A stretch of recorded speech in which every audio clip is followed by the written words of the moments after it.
81ஆம் ஆண்டு 82ஆம் ஆண்டு எல்லா கல்லூரிகளிலும் போய் பேசிக் கொண்டிருக்கிறோம். அப்போது அண்ணாமலை பல்கலைக்கழகத்திலே கூட்டத்துக்கு போயிருந்தேன். தம்பி பேபி பெரும்பாலான கூட்டங்களுக்கு சுப்பிரமணியம், பேபி என்கிற சுப்பிரமணியம் என்பதுதான் வருவார். நான் எல்லா கல்லூரிகளிலும் குட்டிமணி ஜெகன் தங்கத்துறைக்கு எப்படிப்பட்ட சித்திரவதை நடந்தது என்பதை சொன்னேன். அதை என்ன செய்வார்கள்? ஆணுறுப்பிலே பெரிய ஊசியை ஏற்றுவார்கள், ரத்தம் வழி.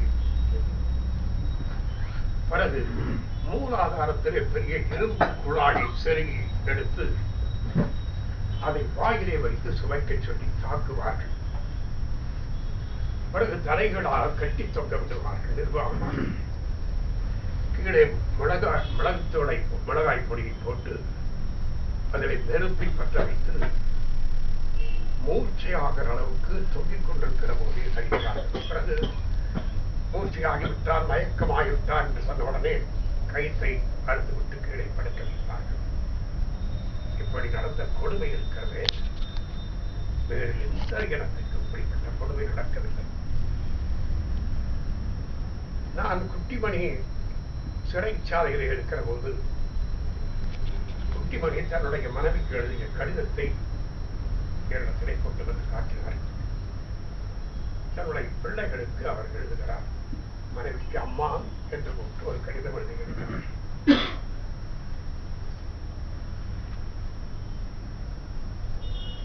நான் அந்த கடிதத்தை படித்து விட்டு அன்று இரவு முழுக்க இன்னாரை சாப்பிட முடியும். அப்போது குட்டிமணிகளுடைய குடும்பம், நீங்கள் கவிதையை நீங்கள் வீட்டிலே கூட வாங்கி படிக்கலாம், நான் ஒரு சில செய்திகள் சொல்ல வேண்டும். அப்போது குட்டிமணிகளோட குடும்பம் புதுச்சேரியிலே இருந்தது. நான் ஒவ்வொரு மாதமும் தம்பி வேதி அழைத்து 2ஆம் தேதி அல்லது 3ஆம் தேதி அந்த குடும்பத்திற்கு குடும்ப செலவுக்காக பணம் கொடுத்திருந்தது. அவன் காலையிலே பேருந்துரை போய் கொடுத்து விட்டு மதியம் இங்கே வந்து கொண்டான். நான் தம்பியை சந்தித்தது 81ஆம் ஆண்டு தொடக்கம். ஒரு நாள் மாலை பொழுதில்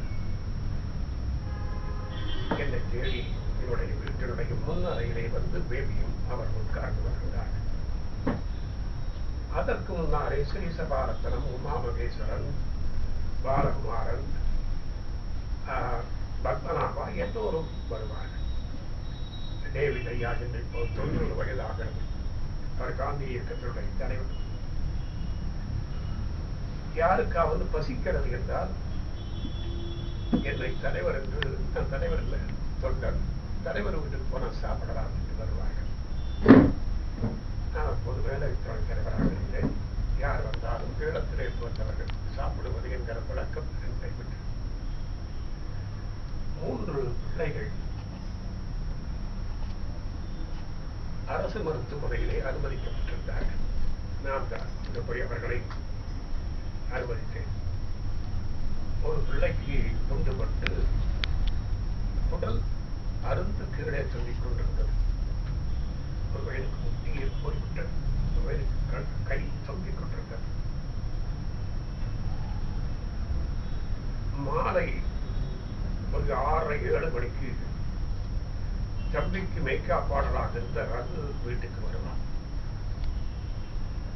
என்னுடைய மனைவி அந்த பிள்ளைகளுக்கு அவன் சொதி செய்வான். சொதி என்பது அங்கே ஈழத்திலே ஒரு மிகச்சிறப்பான குழப்பம். என்னுடைய மனைவி வெளியாகவும் கோழி குழப்பத்தான் வைத்து எடுத்துக்கொண்டு நாங்கள் ஒரு 7 8 மணிக்கு அங்கே போனோம். என் மனைவி அந்த பிள்ளைகளுக்கு வாயை ஊட்டி விடுவார். ஊட்டி விட்டு வாயை கழிவிட்டு அவர்களை தொலைத்து போனார். அப்போது அவர்கள் போட்ட ஒரு நாடகத்தை ஒலிப்பதிவு நாடாவதை வைத்து போட்டு காட்டுவார்கள். உடல் சரிந்து கிடக்கிறது. அந்த நாடகத்திலே வருகிற வசனத்தை கேட்டுக்கொண்டு இந்த பையன் கை தட்டி செய்தான். எந்த நேரம் மரணம் வருகிறது தெரியாமல் இருக்கிற போது எதற்கு செய்யலாம். நான் மதியம் ஒரு 21 வயது இருக்கும் நிரஞ்சன் என்கிற ஒரு பையனிடத்தில் என்னோடு சாப்பிட்டுக் கொண்டிருக்கிறான். என்னை எப்போது தமிழகத்துக்கு அழைத்துக் கொண்டு போகிறாய் என்று கேட்டேன். நீங்க இப்ப வேணும் நான் போறேன். யோசனை செய்து சொல், நீங்கள் எப்போது தமிழகத்துக்கு என்னை அழைத்துக் கொண்டு போகிறாய் என்று கேட்டேன். அவன் என்னை பார்த்துக் கொண்டு சொன்னான், ஐயா நீங்க போலாம், நான் அப்படி இருக்க மாட்டேன்.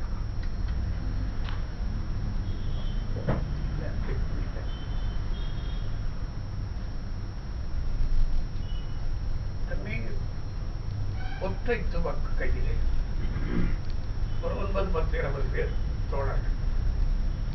இதுதான் நான் கேட்டேன். ஒரு நாள் இப்படி இருந்து என்ன செய்ய போகிறீர்கள் தமிழகத்தில் கேட்டேன். அண்ணன் பார்ப்போம், பார்க்கிறாரு பார்ப்போம், இல்லைன்னா களத்தில் நின்று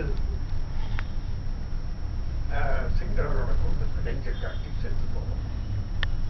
செத்தவர்கள் எந்த வழியில்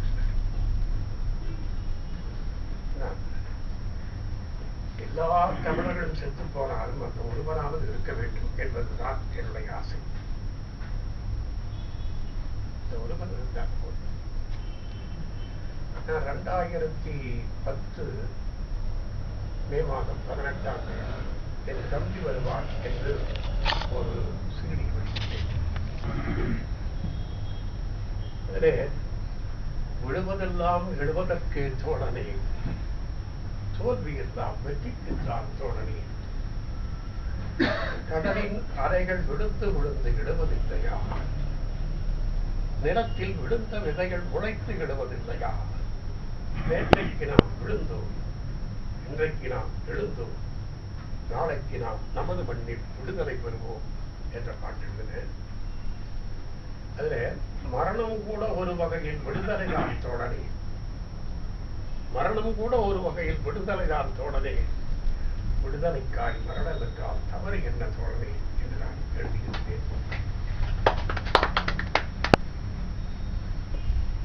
ஒரு 2006ஆம் ஆண்டு அடிக்கடி தந்து கேட்டு நான் பாடல்களை ஒளிப்பதிவு செய்து அனுப்புகிற வழக்கம்.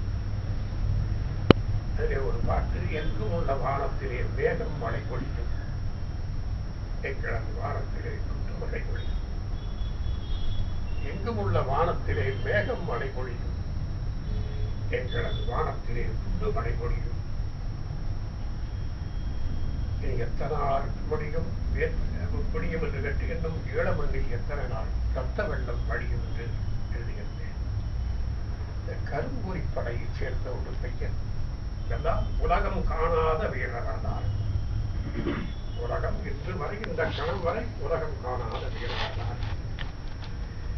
கரும்புலிப்படையைச் சேர்ந்த ஒருவன் அன்று போருக்கு போகிறான், தாக்குவதற்கு போகிறான் போது அந்த ஒரு நாள் ஒரு தம்பியோடு இருக்கிற வாய்ப்பு அந்த ஒரு நாளோட முடிஞ்சு வச்சு நான் அவன் பாடுவதாக ஒரு நாள் போதும் என்று ஒரு நாள் போதும் என்று ஒரு பாட்டு. அல்ல சாகாதிருக்க வழி ஒன்று கேட்டேன், நாட்டுக்காக சாவது என்றான். சாகாதிருக்க வழி ஒன்று கேட்டேன், நாட்டுக்காக சாவது என்றான். நாட்டுக்காக சாவேன் என்றேன், சரித்திரமானால் போவோம் என்றான். அவன் போகச் சொன்னால் போகின்றேன், அவன் சாகச் சொன்னால் சாகின்றேன் என்று நான் பாட்டு எழுதியிருந்தேன். அதை தம்பி கேட்டுவிட்டு